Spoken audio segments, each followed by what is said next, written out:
two children. For my baby. Rub my seasoning. My name is Brad, and I'm a conservative Republican. Last summer, I happened to come across a video on the internet about the World Trade Center collapse on September 11th. As a kind of demolition hobbyist, I downloaded it and watched it. The title was Painful Deceptions by a guy called Eric Hufschmidt. The video made me angry. I was determined to prove the maker of this video wrong. I purchased DVDs about 9/11 from CBS and PBS Nova, including one made by the Naudet brothers. These were considered the official videos. And after watching them carefully and researching thousands of websites and archives on the internet, literally not sleeping for an entire week, I realized that the official story, not Eric Hufschmidt's Painful Deceptions, was unprovable, unsubstantiated, absolutely wrong. What you're about to see is information you should already know. Our news reporters, government, and media should have made all this material available to every one of us. Ask yourself why you've never seen it on TV. This is as close as we can get to the base of the World Trade Center. You can see the firemen assembled here, the police officers, FBI.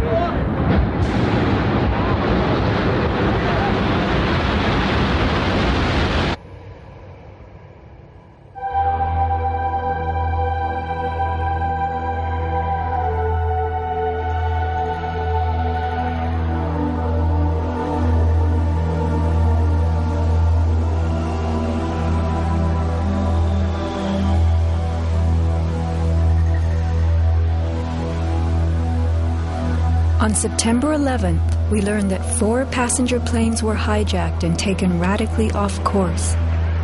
Within an hour, 2 of the planes had flown into the enormous steel towers of the World Trade Center, creating fires and eventually toppling them.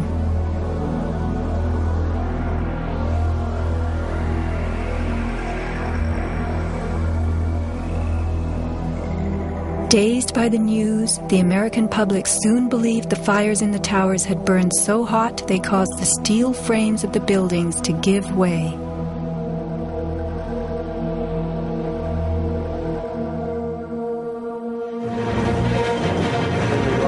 A myth developed, fed by official sources through the media to a bewildered audience. So what was attacked again? He immediately... Elements of the myth. The impact of the airplanes, gallons of burning jet fuel, steel melting, the buildings failing and suddenly imploding. In a mere 10 seconds, 110 stories hurtled earthward, pulverizing into dust. Right from the start, on the street itself, the official story was born. Come out of nowhere and just scream right into the side of the Twin Tower, exploding through the other side. And then I witnessed both towers collapse, one first and then the second, mostly due to structural failure because the fire was just too intense.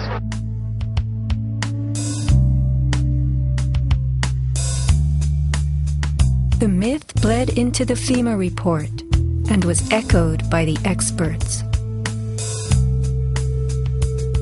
It was the combination of the impact load doing great damage to the building, followed by the fire, that caused collapse. John Skilling and Les Robertson were the structural engineers who designed the streamlined steel frames of the Twin Towers in the 1960s. Because a wayward Army bomber flew into the Empire State Building in 1945, the towers were built with skyscraper crashes in mind. The airplane we were envisioning was the largest airplane of its time, flying slowly and low, lost in the fog. We designed the buildings to take the impact of the Boeing 707 hitting the building at any location. But the aircraft that hit the towers was a Boeing 767, heavier than a 707, fueled for a transcontinental flight and traveling fast. 707s and 767s are comparable.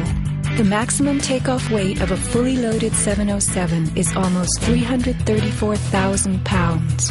As airplanes only carry the fuel load they need, the smaller model 767s that struck the towers were not, in actuality, maximally fueled or close to their maximum takeoff weight.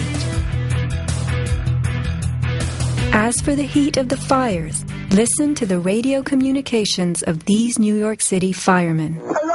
One fire. We got two. I saw the pockets of fire. We should be able to knock it down with two lines. Where you know that? 78th floor. We got two. I saw the pockets of fire. We got two. Isolated pockets of fire.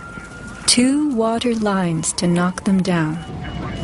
FEMA's executive summary relays that much of the fuel in the planes, jet-grade kerosene, was consumed by the initial fireballs and the following few minutes of fire. It then tells us that the burning jet fuel spread between floors and ignited the building's contents, causing more fire and generating heat. This was somehow enough to bring down the tower's 47-column steel core, 236 exterior columns, and thousands of steel trusses all at the same time. Watch the towers smoking in the aftermath of the plane strikes. If you have ever tried to light a wood fire, you will know that smoking logs tell you the fire is not burning successfully. Smoke is the sign of an oxygen-starved fire. The Twin Towers stood for over an hour, smoldering but not flaming. During that time, thousands of people were evacuated by way of the stairwells. Others, trapped by debris, stood in the smoke-filled windows and signaled for help. In fact, the towers did what they were built to do. The building was designed to have a fully loaded 707 crash into it. That was the largest plane at the time. I believe that the building probably could sustain multiple impacts of jetliners because this structure is like the mosquito netting on your screen door, this intense grid, and the jet plane is just a pencil puncturing that screen netting. It really does nothing to the screen netting. The towers were built to withstand 140-mile-an-hour gusts produced by winter storms. Anyone in them on a windy day could feel them swaying. The single impact of a jetliner was no more of a blow than the continued battering of a hurricane. I was just putting my stuff away, and all of a sudden we heard a loud crash, and the building started shaking, kind of moving like a wave. New Yorkers were stunned 1 hour later when the first tower fell. To the best of my knowledge, the considerations of the fuel in the airplane in terms of an explosion or a great fire was not considered. Now, we were not responsible for that aspect of the design.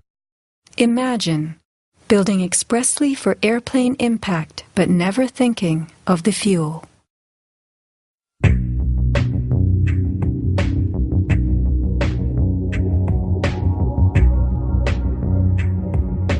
Never before in the history of the world has a steel building collapsed due to fire.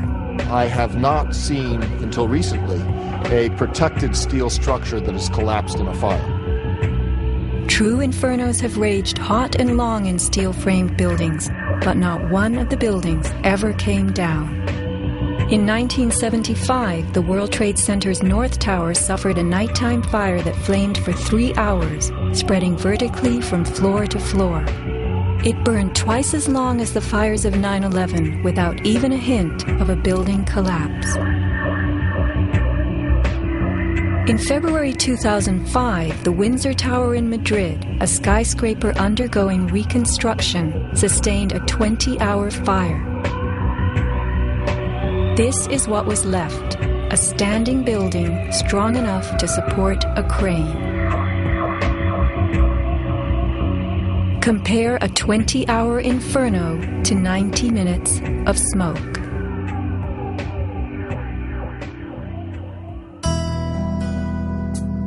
Why are buildings made of steel? Strong, light, and flexible steel frames offer many advantages over wood and concrete, especially where skyscrapers are concerned. Steel makes big buildings relatively light, with tremendous load-bearing capacity. The upper floors won't crush the floors beneath them, and steel holds up better to weather and fire. Most skyscrapers are built on steel or concrete frames, which is a grid of columns and beams that goes all the way through the building. The World Trade Center was different.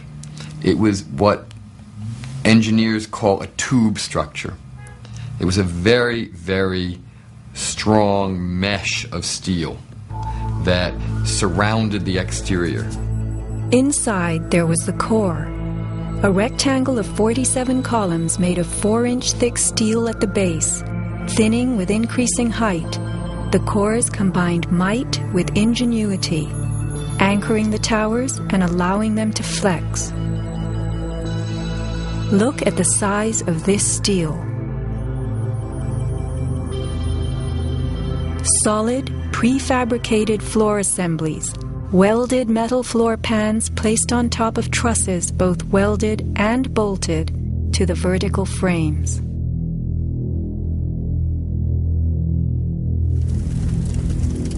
The story we were told. This rock-like steel grid gave way because fire warped the trusses, causing the bolts to fail. As the trusses sagged and fell, the floors dropped with them. In its 2002 documentary, Why the Towers Fell, PBS creates a video model. Once the trusses fail, the floors they were holding cascade down with a force too great to be withstood. The result is what's called a progressive collapse, as each floor pancakes down onto the one below. What remains standing? The tall, indestructible core. Why does PBS fail to explain the complete disappearance of the Twin Towers cores?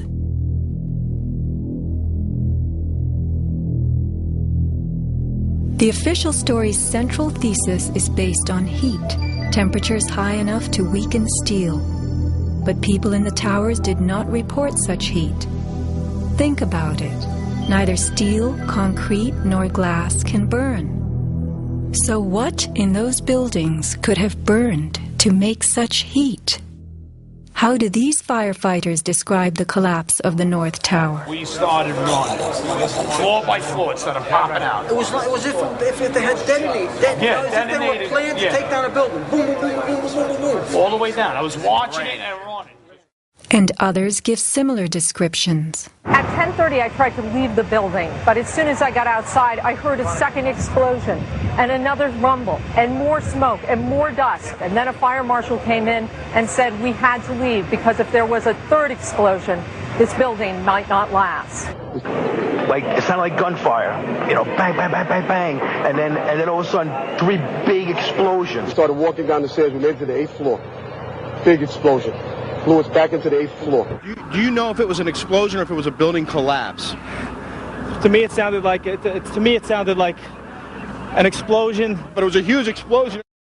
Chief Albert Turry told me that he was here after the events that took place this morning. He tried to get his men out as quickly as he could, but he said that there was another explosion which took place, and then an hour after there was another explosion in one of the towers here. So according to his theory, he thinks that there were actually devices that were planted in the building. Reports of bombs in the buildings, explosions. A CBS reporter to Dan Rather. But I was coming toward the World Trade Center looking for CBS crews and asked a firefighter if he saw any. All of a sudden, there was a roll, an explosion, and we could see coming at us a ball of flame stories high. Listen to the sound of a large explosion right before the South Tower begins to fall. This is as close as we can get to the base of the World Trade Center. You can see the firemen assembled here, the police officers, FBI here.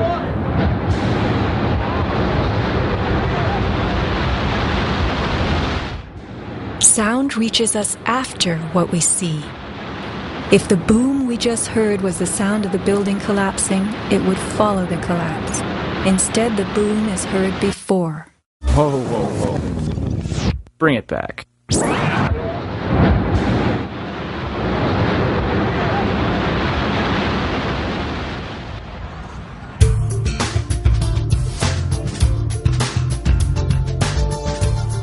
Let's consider the characteristics of steel. Steel is an alloy of iron containing added carbon for flexibility, workability, and strength. In the days of old, blacksmiths heated iron till it was red and pounded it for hours to form it. Horseshoes, knife blades, and plowshares were typical creations. Steel was introduced in the mid-1800s, and by the end of the century, with the advent of the blast furnace, found widespread commercial use. A blast furnace is known as a controlled environment. High temperatures are reached as oxygen is pumped into a closed space. How and when does steel melt? Steel melts at temperatures of 2750 degrees Fahrenheit and above, attained only in a blast furnace or when a powerful incendiary such as thermite is used. Steel or any substance that is burned will never become hotter than the temperature of the fire or heat applied to it. An open-air hydrocarbon fire reaches a maximal temperature of some 1200 degrees Fahrenheit in a dirty or uncontrolled burn, characterized by red-orange flames. Red-orange flames are what we saw on September 11th. Even the fireball caused by the plane strike was red-orange.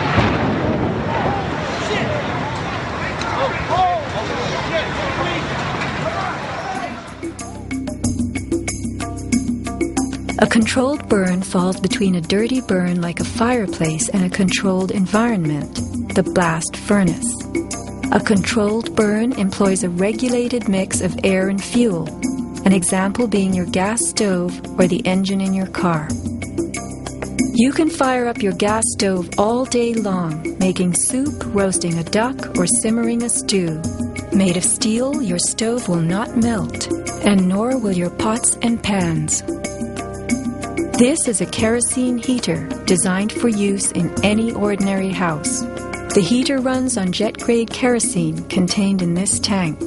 Made of steel, the heater can operate all night and all day.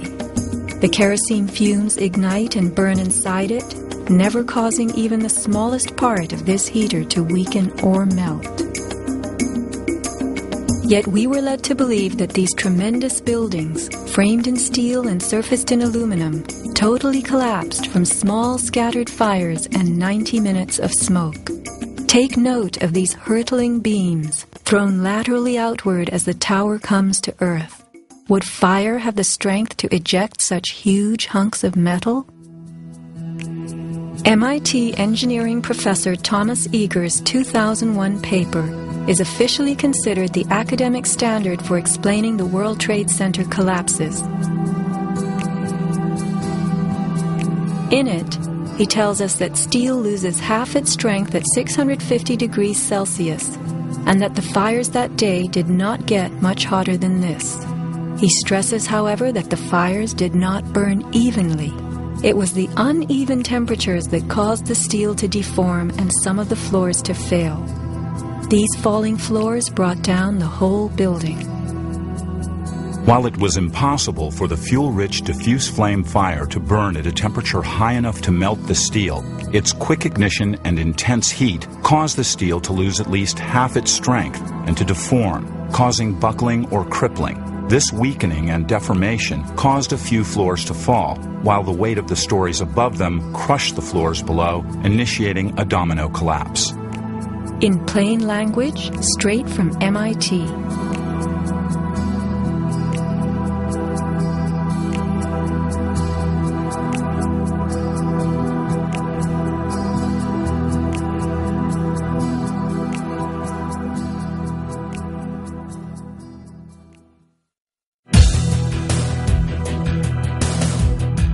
What do falling buildings look like? What do demolitions look like?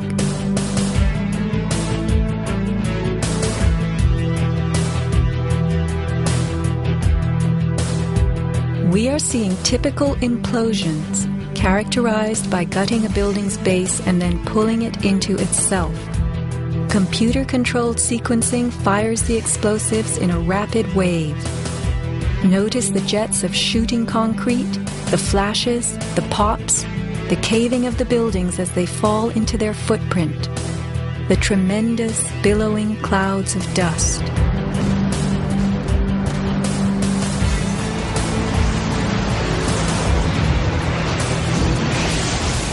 Now let's look at the collapse of the Twin Towers.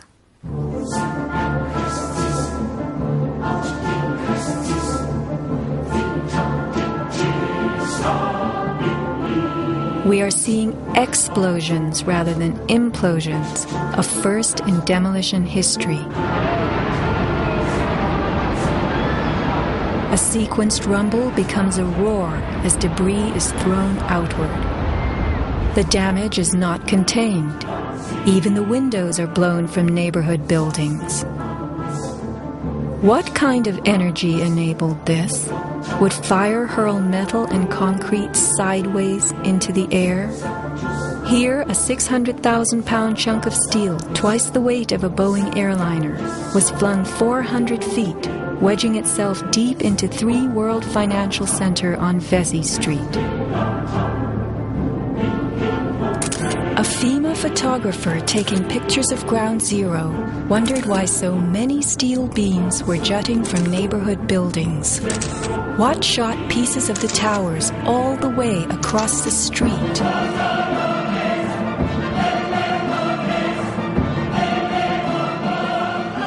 In April 2006, New Yorkers were distressed to learn that bone fragments, human remains from 9/11, had been found on the roof of the nearby Deutsche Bank building. And how, in God's name, did those fragments get there?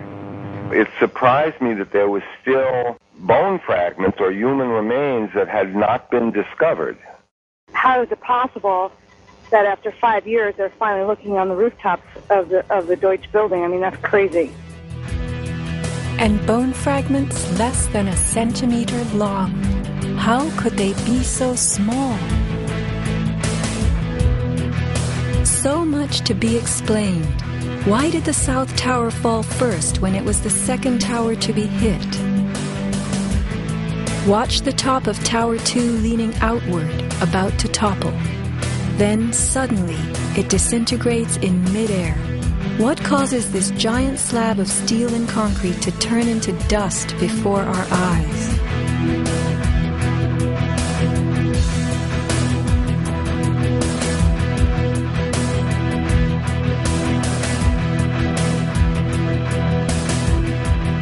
Watch both buildings collapsing straight down, directly into the path of most resistance, which is all the floors and all the mass of the building itself.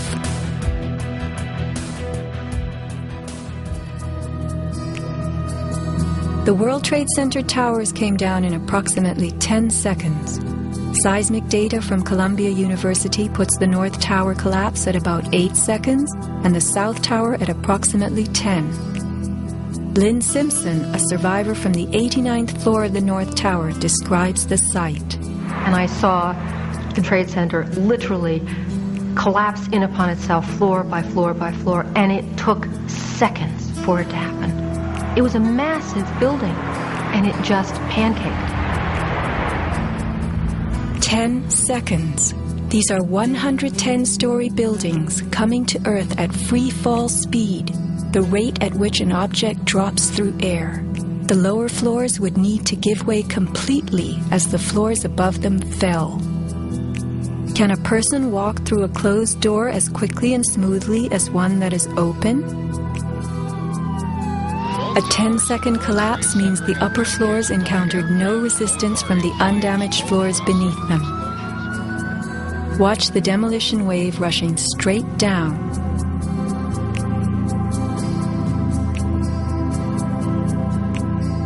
Here the South Tower is half its original height, but wreckage from the upper collapse has not yet fallen this far. We are watching a demolition moving faster than gravity itself, a building bursting into powder from top to bottom.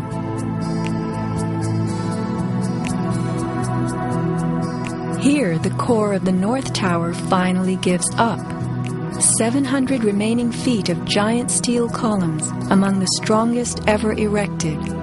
What force acts upon the core to make it all of a sudden disappear? Eric Hufschmidt, author of the book Painful Questions, is a metal-cutting software engineer. The floors of the World Trade Center towers were on three-dimensional mesh of steel beams. You have to keep in mind now the floor is about an acre in size. There are thousands of joints all over it.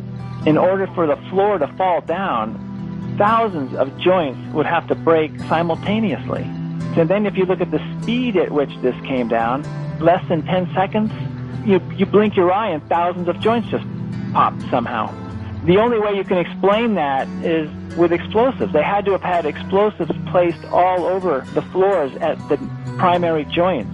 And then that would explain how all of the joints broke at such a rapid rate. The debris was crashing from one floor to the next.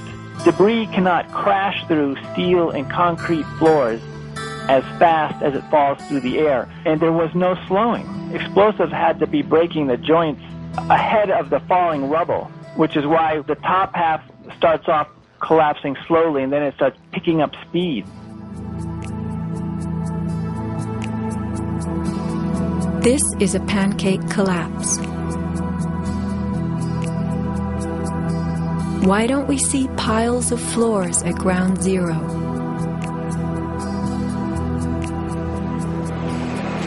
And paper blown everywhere. Wouldn't a pancake collapse have trapped the contents inside? What blew this paper all over New York?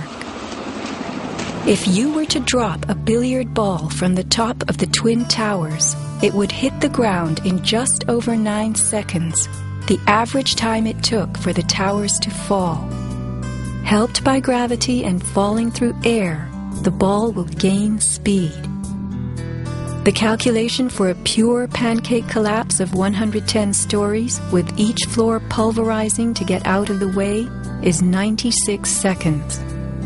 In the real world, with the floors creating resistance, a pancake collapse would lose speed. Never would it gain speed.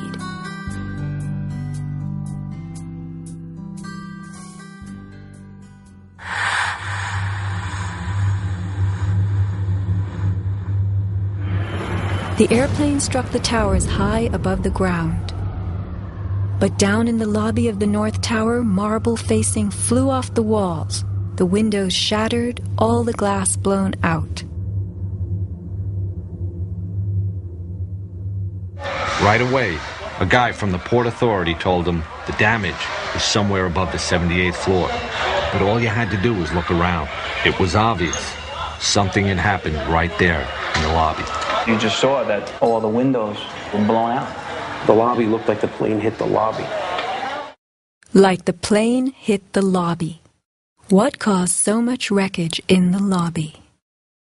William Rodriguez, a maintenance employee at the World Trade Center and the last human being to exit the towers alive, describes a giant blast below his building. And all of a sudden we heard an explosion. It was a huge explosion that came from under my feet, meaning that it came from the sub-levels between B2 and B3. And then there was a huge explosion at the top of the building. You could hear the difference from the bottom and all the way through the top. The one from the top, which was actually seconds after, was heard very far away. The one at the basement was pretty loud, and you felt your actual feet moving with the floor. The tremor that is sent through the floors, that the walls cracked and the false ceiling totally collapsed. And that's when a person named Felipe David came running into our office saying, "Explosion, explosion, explosion." And when I saw him, he has all his skin pulled from under his armpits and missing pieces on his face. An explosion deep down in the tower before the plane crashed 95 floors above. Others lived to report enormous explosions below the towers. construction worker Philip Morelli was in North Tower's sub-basement 4 at the time of the first plane strike. I go downstairs, the foreman tells me to go to remove the containers. As I'm walking by the main freight car of the building, in the corridor, that's when I got blown. I mean, the impact of the explosion, of whatever happened, it threw me to the floor, and that's when everything started happening. Blown to the floor. Let's hear what happened next. I was racing, I was going towards the bathroom. All of a sudden, I opened the door, I didn't know it was a bathroom, and all of a sudden a big impact happened again. And all the ceiling tile was falling down, the light fixtures were falling, swinging out of the ceiling. And I come running out the door, and everything, the walls were down.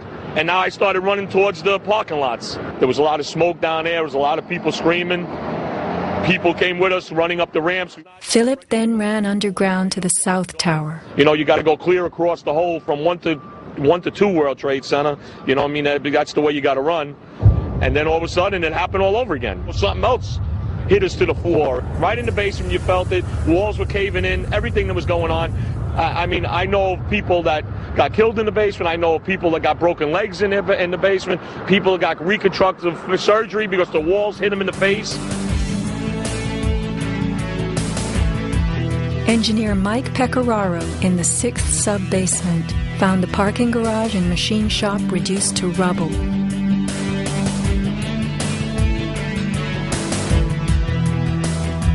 Rescue firemen and civilians spoke of hearing explosions throughout the towers. Firefighter Lou Caccioli told People magazine that as he and others evacuated workers, bombs were going off inside the building.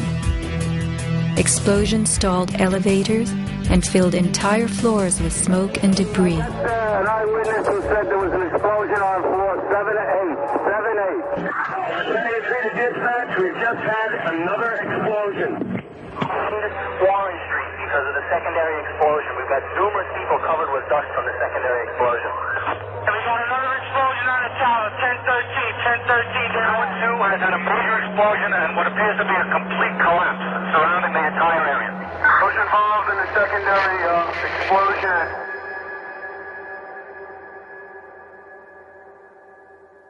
William Rodriguez, helping the firefighters, reports blasts within the North Tower well before it fell.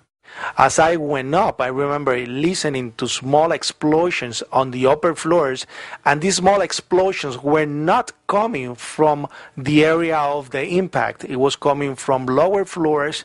And when the second plane hit the South Tower, we heard boom! When we heard boom, inside our building, the North Tower, we heard pa pa pa pa pa pa pa pa. And on the security radio, we heard, we lost 65, meaning the 65th floor collapsed. And as we went down the stairwells, you could hear the actual collapsing inside the buildings. You heard rumble, you heard the cracking of the walls, I mean, pieces falling right next to us of the actual building.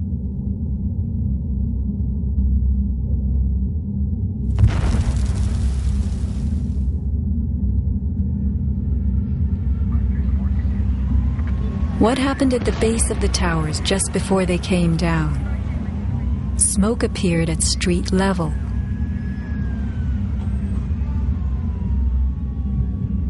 This video was shot from New Jersey. An explosion is heard as white smoke rises at the base of the building. Now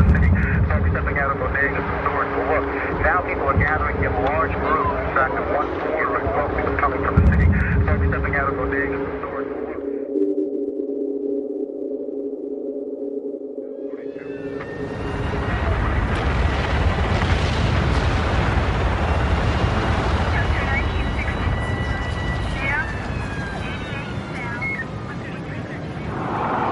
Watch the camera shake on its tripod as a large energy source rocks the ground. 9 seconds later, the North Tower falls. I heard like an explosion and then a cracking type of noise. And then it sounded like a freight train, rumbling and picking up speed. I looked up and I saw it coming down. As I came out of the North Tower, everything started trembling under my feet like an earthquake.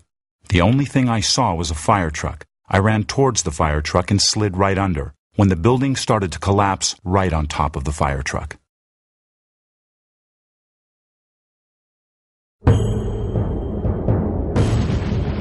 Across the Hudson River, Richard Siegel was filming an astonishing day. The sound meter of Richard's camera caught something very significant. Adjusted for the distance involved, as sound travels more slowly than what we see, the camera registered multiple explosions in the towers. Here is the South Tower record. Then the building fell.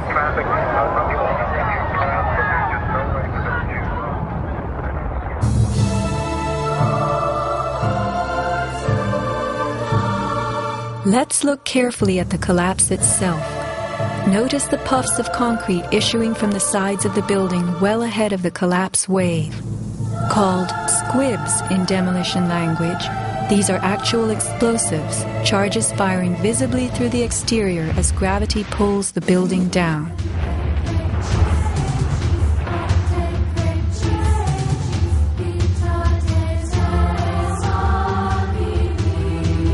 Here are more.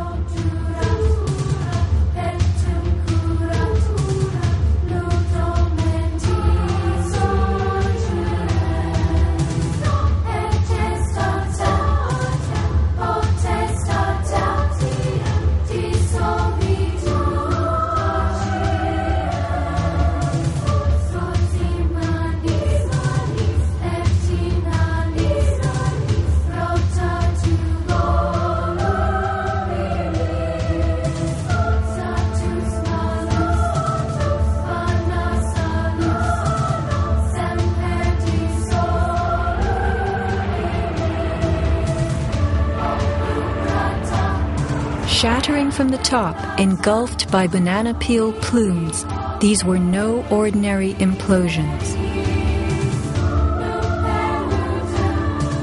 The Twin Towers each consisted of 3 multi-story buildings set on top of one another.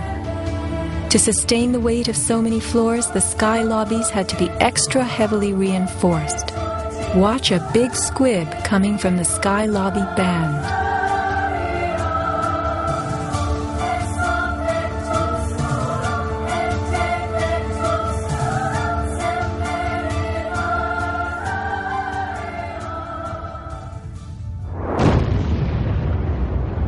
A powerful blast produces what is called a shock wave. Explosions generate extremely high compressional waves that exceed the limits of surrounding air and space, creating a violent force. When the debris started coming down, I was right in the shadow of the South Tower. I was less than 100 yards away. Everybody saw the video over and over again of that cloud chasing people down the street. It was like a tornado. It was like being hit by a wave at the beach, but the wave was intense, it was hot, it was noisy. It was like getting hit in the back by gravel, rocks, like somebody had picked up handfuls of rocks and was just throwing them at you. And the noise kept coming and coming, and one second I was running, and the next second I was flying. I was just, I had no control over my feet, no choice as to what direction I was going. I was in the air, and it seemed like I was being followed by this tornado of darkness. The South Tower fell first. This is the shockwave blast as it rocks the tower next door.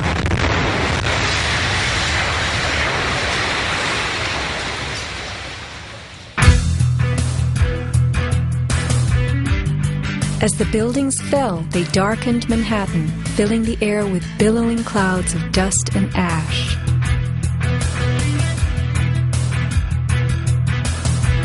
What produces these huge, scudding, cauliflower-like masses of slowly moving dust? True, a 110-story building has just been reduced to 1 million tons of rubble. But is there anything in our experience we can compare it to? A volcano.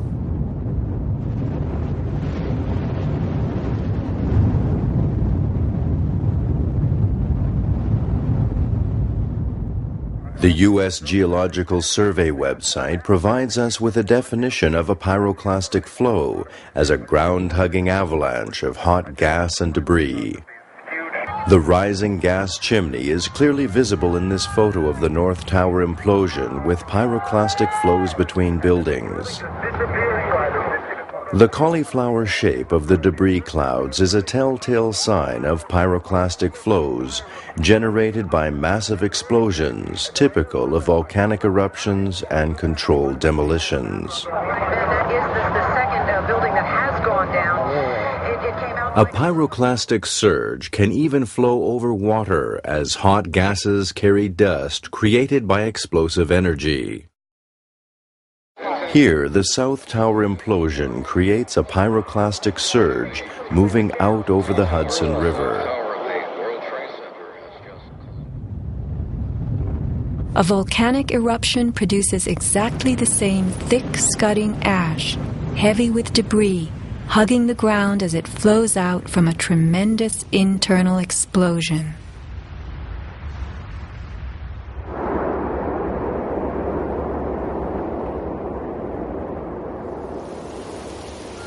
On the southern tip of Manhattan, surrounded by water, huge retaining walls were built below the World Trade Center to hold back the ocean and Hudson River.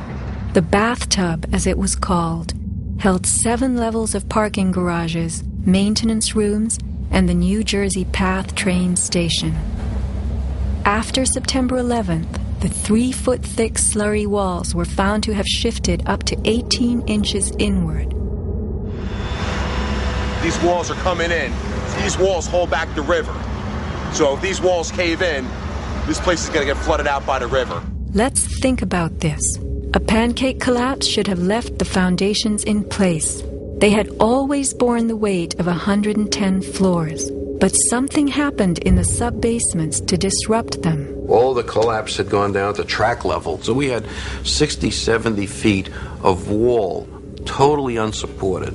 What kind of force could have dislodged so many stories deep underground?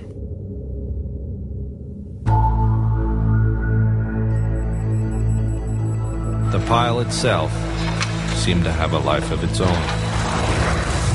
It spewed fire when we dug into it. The ground continued to burn.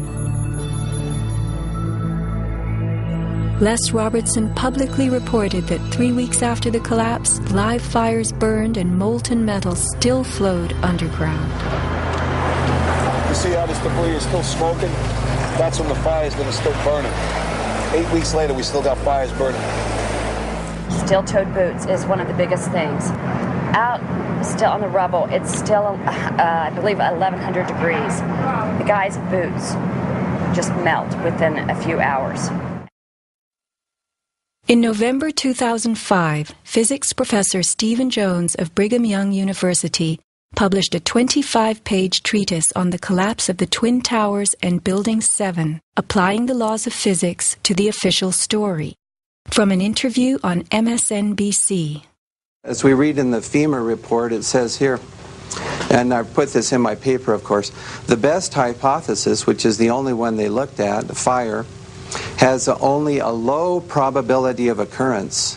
Further investigation, analyses are needed to resolve this issue, and Professor, I agree with that. I'm sorry that we are out of time, and I'm not sure that... one other thing I want to mention about... Okay, if you can hit it, hit us with it quickly. All right. Okay, here we go. Molten metal in the basements of all 3 buildings. Right. And yet all scientists now reasonably agree that the fires were not sufficiently hot to melt the steel. So what is this molten metal? It's a direct evidence for the use of high-temperature explosives such as thermite. Thermite produces molten iron as an end product. Okay. We appreciate your coming on, even if I don't understand your theories. We appreciate you trying to explain them. Thanks. Professor Jones barely got in his mention of thermite. An incendiary used by the military, thermite is a compound of iron oxide and aluminum, which when ignited sustains an extreme heat reaction, creating molten iron. In just 2 seconds, thermite can reach temperatures over 4,500 degrees Fahrenheit. quite enough to liquefy steel. This is thermite melting the engine of a car. We know that open-air fires cannot burn hot enough to melt steel, but metal had melted at the base of the towers. The second product of a thermite reaction is aluminum oxide, visible as white smoke. Was thermite used in conjunction with explosives on September 11th? Watch this very bright substance pouring from the 81st floor of the South Tower.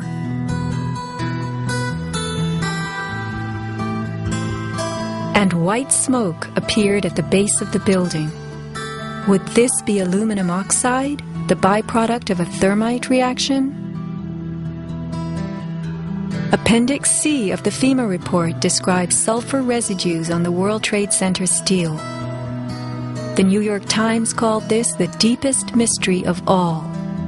Sulfur slightly lowers the melting point of iron, and iron oxide and iron sulfide had formed on the surface of the structural steel. Sulfur used with thermite is called thermate, producing even faster results.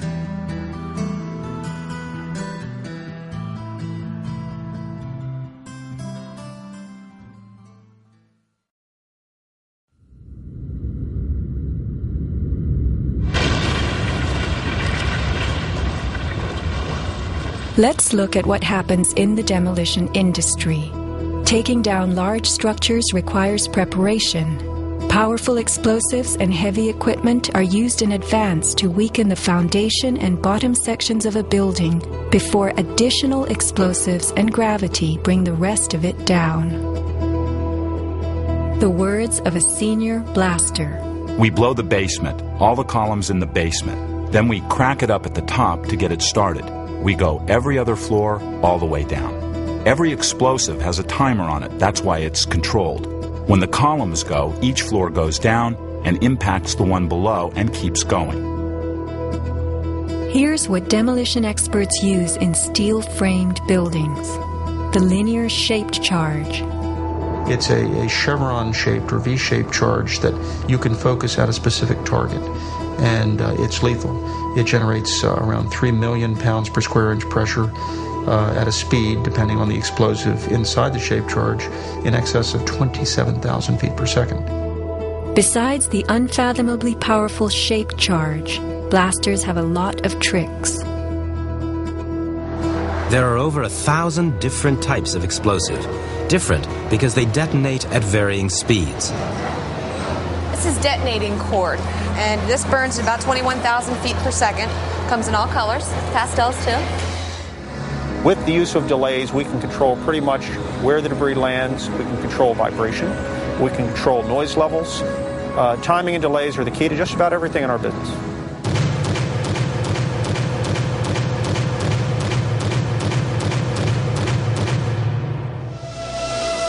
And what is the result?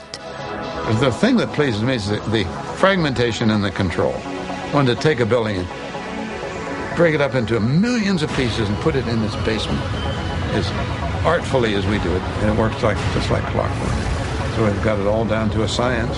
It gives me goosebumps to talk about it.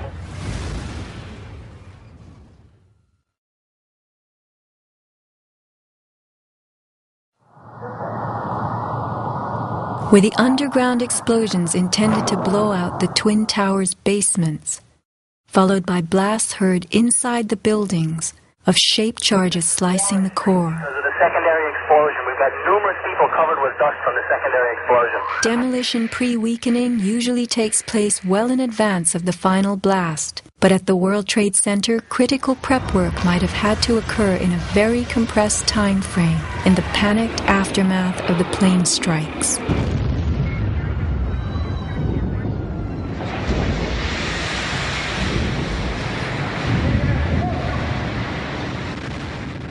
These core columns were discovered after the collapse. The angled cut occurs in exactly the manner that shaped charges slice through steel beams to control the way they fall. Notice the hardened once liquid metal. Was thermite used with the shape charge? The job of the shape charge is to cut steel H-beams. The way we do this is by cutting the beam at an angle, which, through a series of beams cut at the same angle, will tend to make the building shift over and walk. Let's look at the rubble of two 110-story buildings brought to the ground. In a 7-story crater lie nearly 2 million tons of debris. Had the basements not been blown out, where would 2 million tons have gone? Heaped on the ground, ready to slide and spill? The art of controlled demolition.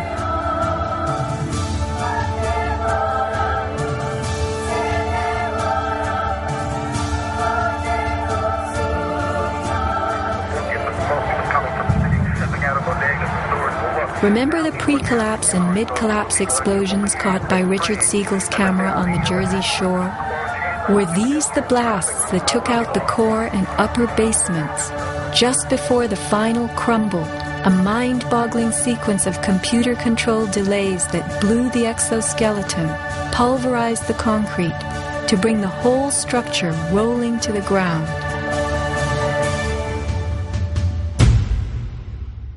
Was this the story of that day? Inside our building, the North Tower, we heard pa pa pa pa pa pa pa pa pa. And on the coming from the city, stepping out of bodegas and stores for work.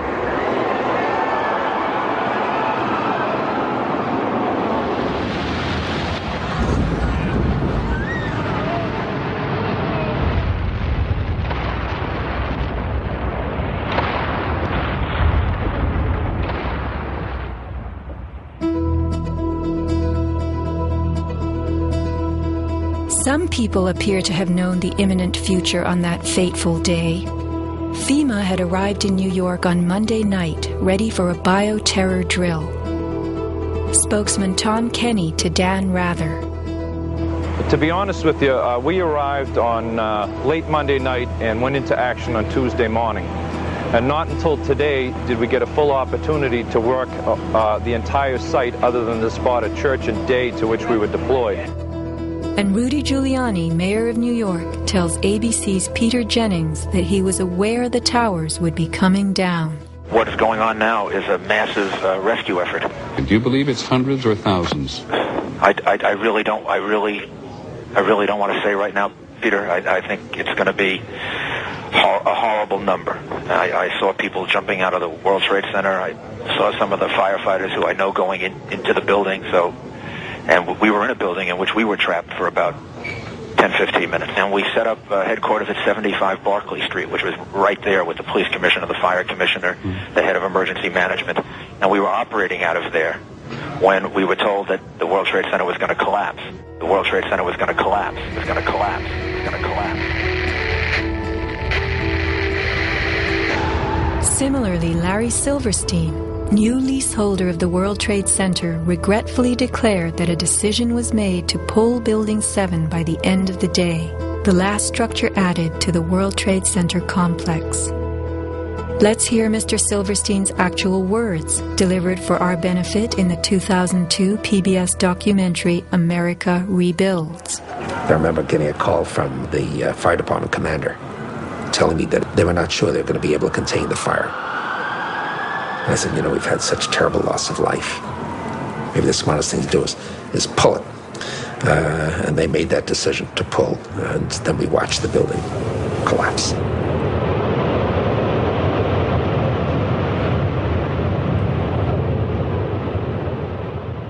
Blast, shoot, blow, and pull are terms used in the demolition industry to refer to bringing down buildings, bridges, and other structures. Because I actually blew the hospital down that I was born in. Originally, we had figured to shoot it and let it drop straight down. Then, watch Demolition Dynamics attempt a big blast.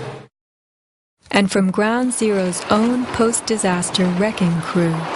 By mid-December, the Department of Design and Construction had leveled World Trade Center buildings 4 and 5. Hello? we're getting ready to pull Building 6.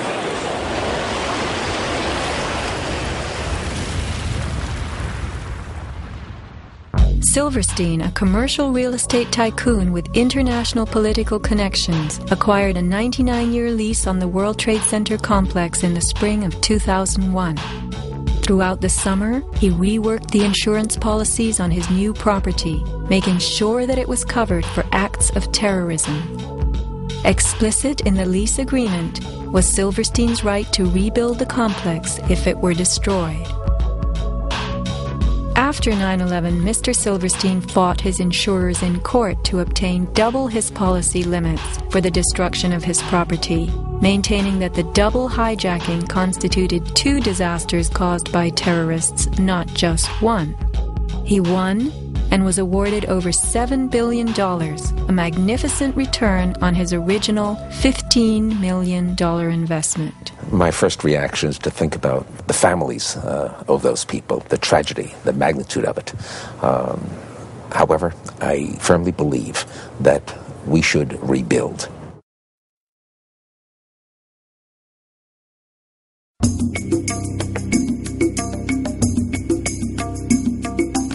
Just in the last few seconds, another building, building number 7, one of the buildings in support of the World Trade Center towers, has collapsed. World Trade 7, functioning as the command center for the complex, housed giant diesel backup and oxygen systems, the mayor's protected emergency bunker, and offices for the CIA, Secret Service, Department of Defense, and Securities and Exchange Commission. Its other tenants were insurance companies, brokerages, and banks. No plane hit Building 7, but at 5:20 p.m. on September 11th, it collapsed in a heap on the ground. Some damage to Building 7 is said to have been caused by debris from Tower 1. Though this New York Times article tells us Building 7 burned like a giant torch, the only visuals that exist are of unidentified smoke and a few small fires. Compare this to the wallops sustained by World Trade Center 3, 4, 5, and 6. Positioned right below the towers, damage to the surrounding World Trade Center buildings was infinitely worse. Still, the structures held up.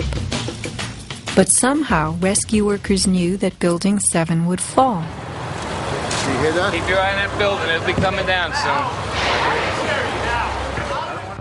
A 47-story skyscraper, Building 7 folded neatly in 6.5 seconds, a textbook descent right into its footprint. Silverstein Properties now tells us that its owner was referring to the team of firefighters inside the building when he spoke of the decision to pulling the firemen out of harm's way. However, there were no firefighters in Building 7, according to FEMA, NIST, and Fire Chief Frank Fellini. They were ordered out at 11:30 that morning. 6 hours later, the building came down. You know, we heard this sound that sounded like a clap of thunder. Turned around, it looked like there was a shock wave ripping through the building, and the windows all busted out. And it was horrifying. About a second later, the bottom floor caves out, and the building followed after that. Radio host Alex Jones notes the mark of a classic implosion. This is a photo taken 1 second into Building 7's collapse. Notice the crimp. If we look at other controlled demolitions, we see that they first blow one of the central columns so the building falls in on itself. If you don't do this, the building falls outward and can damage surrounding structures. Building 7 had a classic crimp or wedge. Its central column was blown out first, so it didn't structurally damage buildings just a few feet away from it. Remember the mayor's emergency bunker? Ensconced on the 23rd floor of Building 7, it was retrofitted with superglass, water, oxygen, and its own generator. But Mayor Giuliani chose to find emergency shelter elsewhere on September 11th. Why Building 7? Even the media and its experts were confused. the History Channel interviews structural engineer Ramon Gil-Sans, who points out the obvious crimp and even speaks of the implosion. Engineers are not just focusing on the Twin Towers. The most disturbing structural event was not that the Twin Towers fell, but that Tower 7, ignited by flying debris, fell due to fire alone.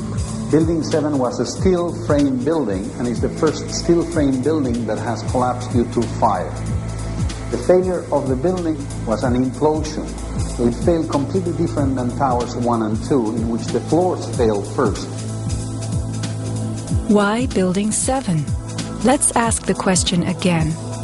As the WTC Command Center, was it the hub for the 9/11 plan? Also, in 6.5 seconds, lost forever were thousands of SEC case files on corporate fraud, including those relating to the notorious activities of giants WorldCom and Enron. A few indictments for stock fraud, but what of the $70 billion California electricity swindle? It disappeared.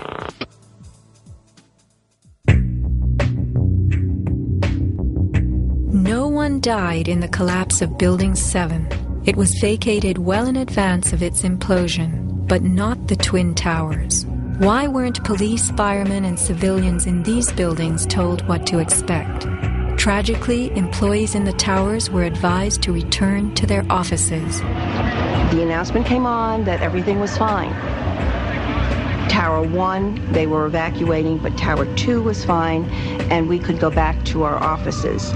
We're about to go through the turnstile. The security guard says, "Where you guys are going?" I said, "Well, I'm going home because I saw fireballs coming down." He said, "No, your building is safe. It's secured. It is safer to stay in your building. Go back to your office." Stanley Prayamnath returned to the 81st floor. Then, I just happened to raise my head looking straight towards the Statue of Liberty, and what I saw was a giant airplane coming straight towards me. the South Tower was hit between the 78th and 84th floors. Trapped on the 81st floor by crushing debris, Stanley was rescued by Brian Clark. Slowly and painfully, they made their way down a stairwell to freedom. Outside, Stanley had a feeling of uncanny prescience for what was to come. And we peered through the railing up through the trees at the tower, and Stanley said, "You know, I think that tower could come down." And I don't know why I'm telling this man this building is going. But I knew it was not over. I said, "There's no way. That's a steel structure. That's just draperies and carpets and furniture burning. You know, there's no way." And I didn't finish my sentence when the tower started to slide. And I can still remember hearing, first of all, this boom, boom, boom explosions.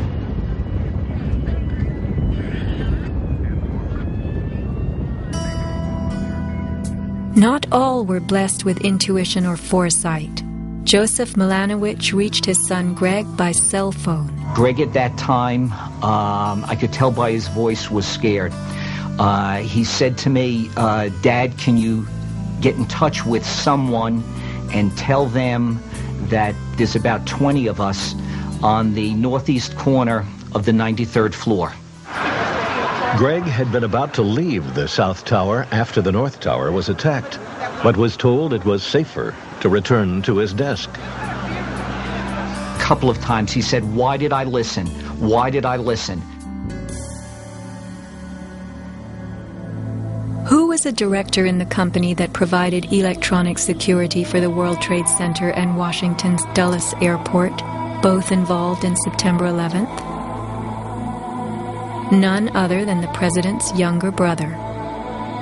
From 1996 to 2000, Securacom installed what was referred to as a new security system at the World Trade Center. Wirt D. Walker III, a cousin of the Bush brothers, was CEO of Securacom from 1999 until 2002. Interestingly, these facts have not been made public. Was it only a security system that was added during those years, or was it also the wiring for a long-awaited plan? Scott Forbes, an IT specialist in a firm that had leased space in the South Tower since its erection, reported an unprecedented power down in his building for almost the whole weekend prior to 9/11. We were notified 3 weeks in advance of the power down by the Port Authority. That was relatively short notice to plan to shut down all of our banking systems. It was a big deal. It was unprecedented. We had a data center on the 97th floor, so our originating servers were all there. During that weekend, the power down meant that there was no security. The doors were all open, basically. And also the security video cameras were all off. But there were guys in overalls carrying huge toolboxes and reels of cables walking around the building on that weekend. Employees were notified that internet cables were being upgraded. But who were the strange workmen, and what were they really doing? All the power was shut down. If there was a power down, that meant that everything was gone in terms of security, in terms of access to the building, so anybody could have gone there and do any kind of setup. Having worked overtime to get his company's servers back up, Scott took the day off on September 11th. As he watched the towers collapse from New Jersey that morning, he was sure this had been the purpose of the mysterious weekend work. Scott notified many authorities, including the 9/11 Commission, about the unusual and lengthy power outage, but was ignored. Ben Fountain of Fireman's Fund spoke of unusual evacuations ordered at the Twin Towers during the weeks before September 11th. Others reported that the security alert was inexplicably lifted 5 days prior and bomb-sniffing dogs were removed. What would the dogs have discovered had they remained on duty?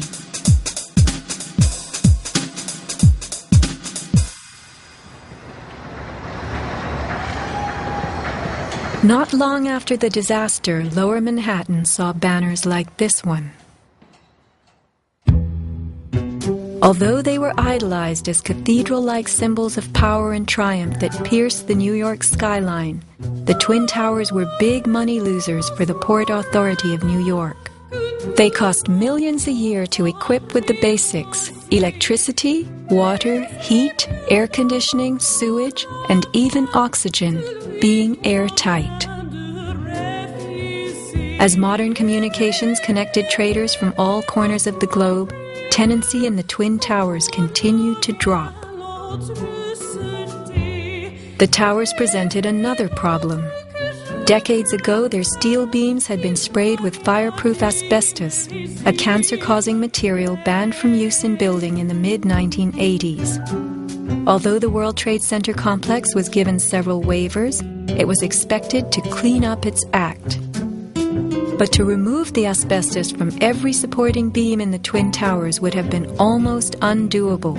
Quotes for this cleanup ran over $1 billion, and no insurance company was willing to bear the cost. An urban renewal project of unfathomable proportions. Given the tower's issues and problems, September 11th proved an unexpected bonanza.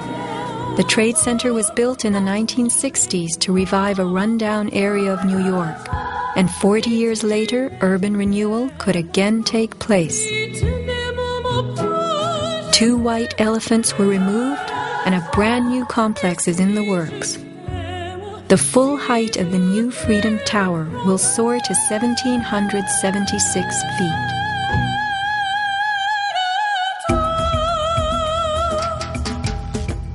The suffocating dust that engulfed Manhattan was much more than dust. It was pulverized concrete, glass, metals containing lead, mercury, dioxins, benzene, and of course asbestos. None of that was healthy for any living thing.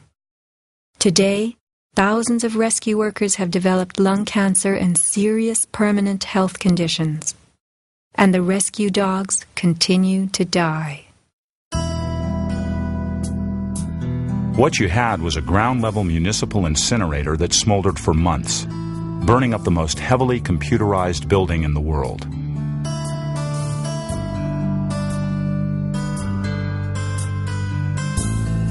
Patients have had black paste coming out of their pores. They have reported bowel movements that are blue or green and have smelled like smoke, despite the fact that they have not been at a fire scene for months. Only 3 days after September 11th, Washington instructed the EPA to declare Manhattan safe and reopen Wall Street, though the air remained toxic.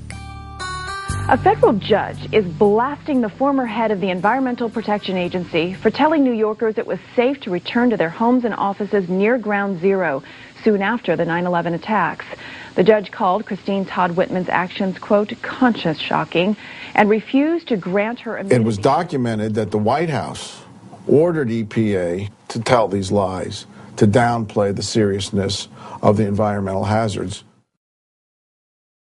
In addition, 9/11 first responders who have fallen ill and applied for aid have been denied.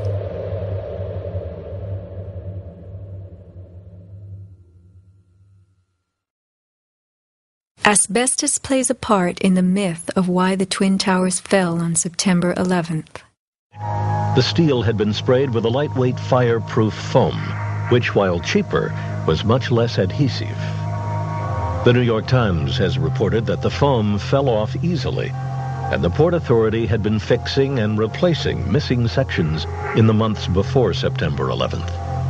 But even if the fireproofing had been perfectly applied, the impact of the plane crashing into the North Tower was so powerful, it simply blew most of it off, allowing the fire to attack the steel beneath. Once the planes hit, whatever condition it was in before the fact, made no difference because an impact would knock it off and the fire would have devastating effects on the steel. One good smack from a jet plane and the puffs of asbestos are all blown off the steel. Would a few hundred doors slamming do the same thing? Here, the History Channel tells us how, due to poor fireproofing, flames swept through the pockets between floors. As much of the fireproofing had been dislodged on impact, the flames were attacking unprotected steel. When steel is not protected, the strength reduces very fast. When you get to about 1100 degrees Fahrenheit, you lose about half the strength of the steel. The fire inside the towers may have reached temperatures of 2,500 degrees Fahrenheit. The New York Times has reported what happened to those steel floor trusses then. The steel did heat up and it became softer and softer, almost like licorice. And eventually, all the steel had been weakened in this zone. 40 years ago, the steel used to build the World Trade Center was certified by Underwriters Laboratories, a global product compliance and public safety guardian. Let's hear a lone voice that spoke out from this enormous company. My name is Kevin Ryan, and I'm formerly a manager at Underwriters Laboratories. I was fired from my job 5 days after sending a letter to a government scientist at the NIST, questioning the report that the NIST had recently released in October of 2004. I wrote this letter because I had serious questions about what I saw in the report. Those questions went back to September of 2001 when UL's CEO came to our location in South Bend. He told our entire staff that the World Trade Center steel had been certified by UL, and he said that we should be proud of how long the buildings had stood. Over the next 2 years, I did some research and found some very disturbing facts, including that the steel had been disposed of in an unprecedented manner. Once I discovered those facts, I sent a written question to UL CEO asking him about these things and what he was doing to protect our reputation as a company. He replied in writing to me that UL did, in fact, test the steel. He talked about the quality of the sample and how well it had performed in the tests. And he said that our company had tested the steel and that it had done beautifully. After that, he asked me to be patient and wait for the NIST report because UL was working closely with them. I saw this report in October of 2004, and in November, I sent my letter to NIST asking for clarification. I felt it was an obligation on my part to ask the questions since no one else seemed to care to. After the 1993 bombing, the fireproofing in both buildings was updated considerably. But when you look at the NIST report, you don't see any testing that showed that a 767 would widely dislodge the fireproofing under any impact, let alone so far from the point of impact. So now we've been left with a new theory that is not really a theory at all, but only a collection of vague statements. The NIST report represents what can really only be called anti-science. They started with their conclusions and worked their way back to some leading hypotheses. When the results of the physical tests showed that the temperatures were far too low to soften steel, and that the floors could not have collapsed, and that the fireproofing could not have been widely dislodged, the NIST ignored these results and built a black box computer model that no one can argue with, and that would spit out the right answers. Today, anyone who's conscious enough to know what's happening in the world knows that most government policy is being driven by this false story. Crack down and punish the perpetrators of this attack. This is being seen on Capitol Hill as another Pearl Harbor, as another Pearl Harbor, as another Pearl Harbor. The steel in dragon-like lengths and contortions spoke for itself. Bent, deformed, without cracks. I found it hard to believe that it actually bent because of the size of it and how there's no cracks in the iron. It bent without almost a single crack in it. It takes thousands of degrees to bend steel like this. Typically you'd have buckling and tearing on the tension side, but there's no buckling at all. There's no buckling at all. Here is the meteorite, molten iron fused with concrete. And architects, engineers, people who work with steel, welders have just never seen the level of destruction and the level of deformation of this material in our lives. It is true that heat expands steel. In a fire, steel members may swell and bend slightly. But this, how could these huge tangles have been created? The steel below the towers had melted at many thousands of degrees. Since metal conducts heat, were these twisted remains formed by high temperatures wicking their way through a gridwork of steel?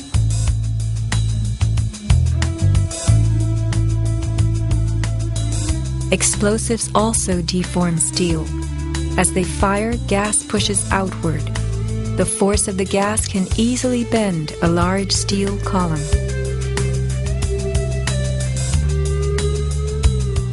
Two kinds of debris, huge shattered columns that could break a truck, combined with matter that was near pulverized. You have 2 110-story office buildings.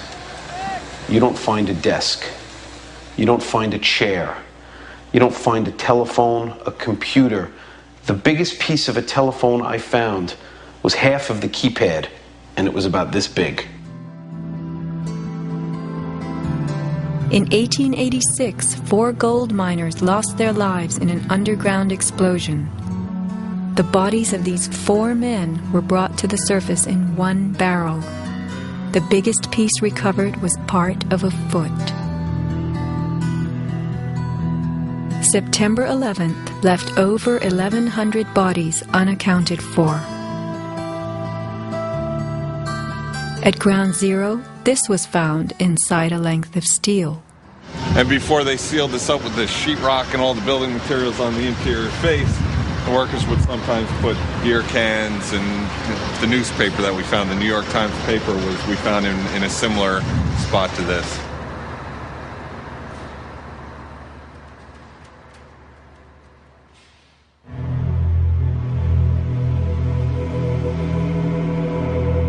Secrets cannot be kept forever. Just as that newspaper from 1969 revealed itself to us decades later, we will someday know the inside of September 11th. The reasons for the staging of such a production go far back into time.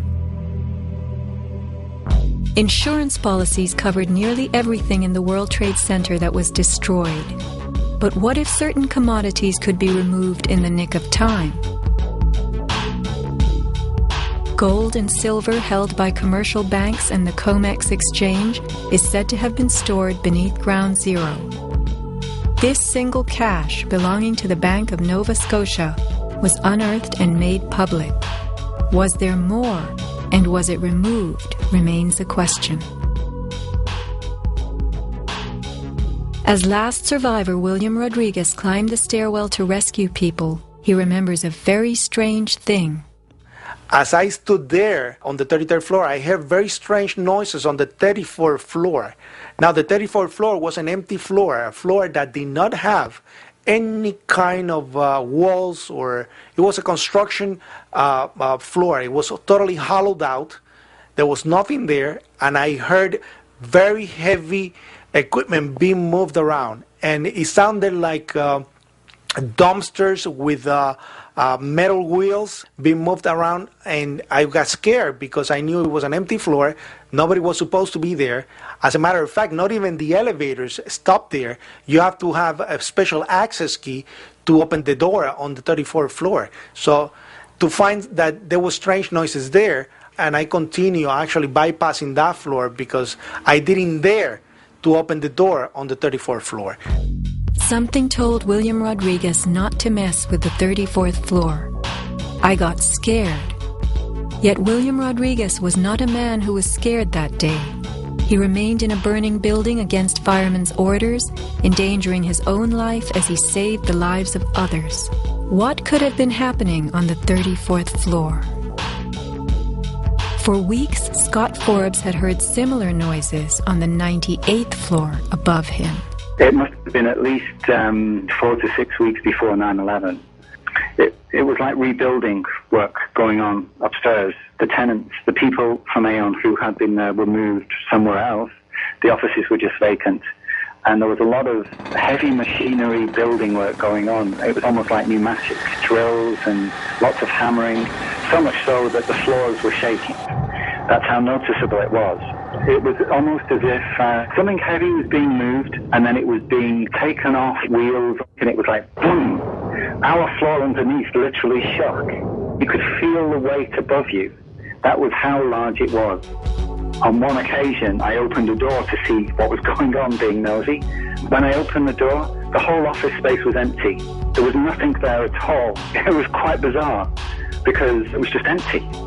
Completely empty, barren, nothing, zero. Not even cables hanging from the ceiling, but there'd been these heavy noises and vibrations up above.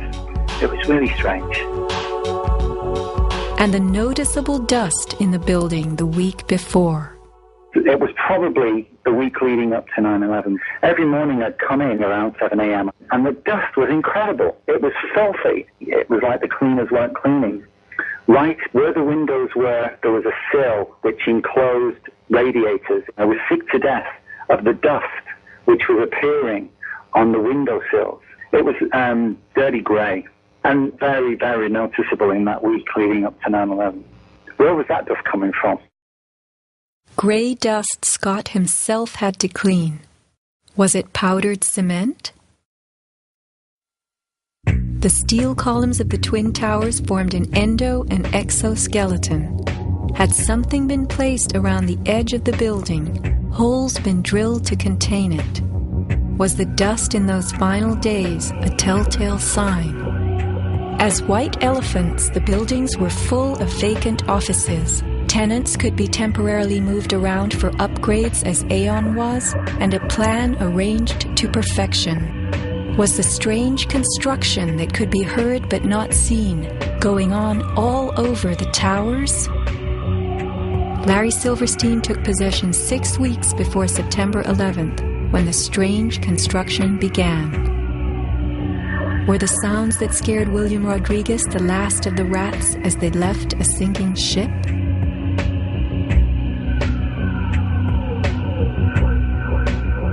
By taking a day off, Scott Forbes saved his life. This woman was not so fortunate. She is 9/11's Iphigenia, calling soundlessly to people who could not help her. Christopher Hanley, trapped with 100 people on the 106th floor of Tower 1. Fire Department 408, where's the fire? Yeah, hi. I'm on the 106th floor of the World Trade Center. We just had an explosion up here. What building are you in, sir? 1 or 2? 1 World Trade. All right.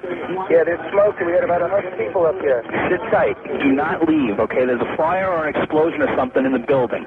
All right? I want you to stay where you are. Yes. Kevin Cosgrove trapped on the 105th floor of the South Tower. There's smoke right there, 105, 2 power. It's really there, it's black, it's iron. My wife thinks I'm all right. I called her and said I was leaving the building, I was fine, and bang! It's the 3 of us, 2 broken windows. Oh, God!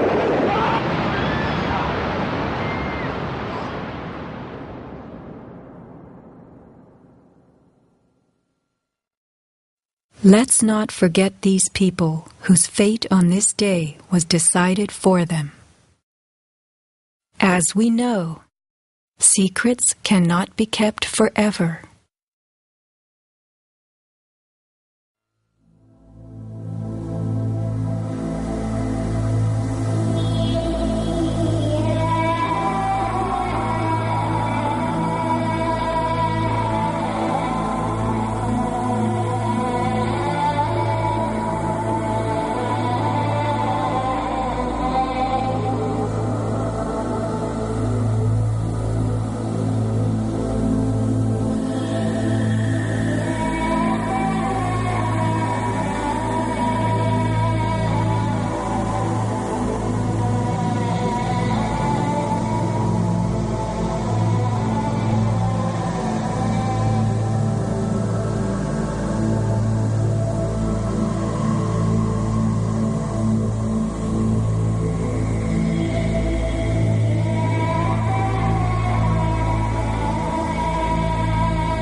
When I reach the place I'm going, I will surely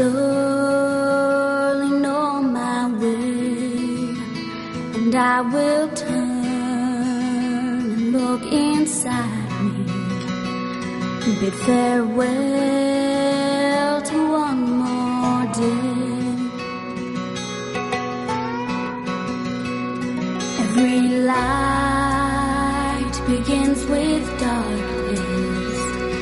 Every flower is one to see, and with the sun and wind to taste us, we are bound to be released.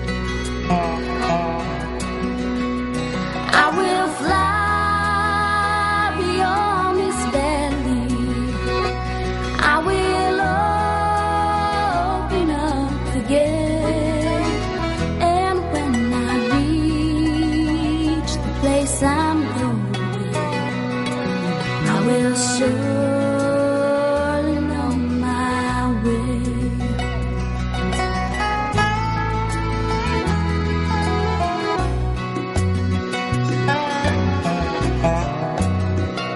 We have hands to hold our sorrow. We have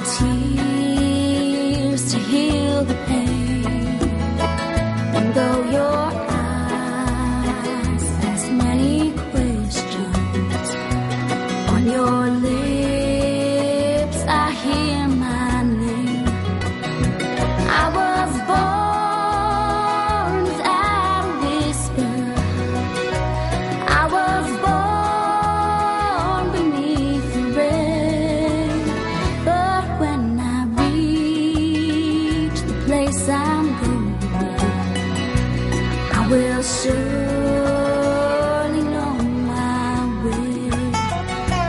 I will surely know my way.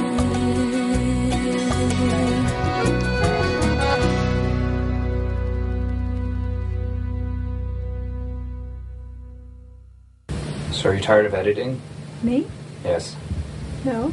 Are you filming me?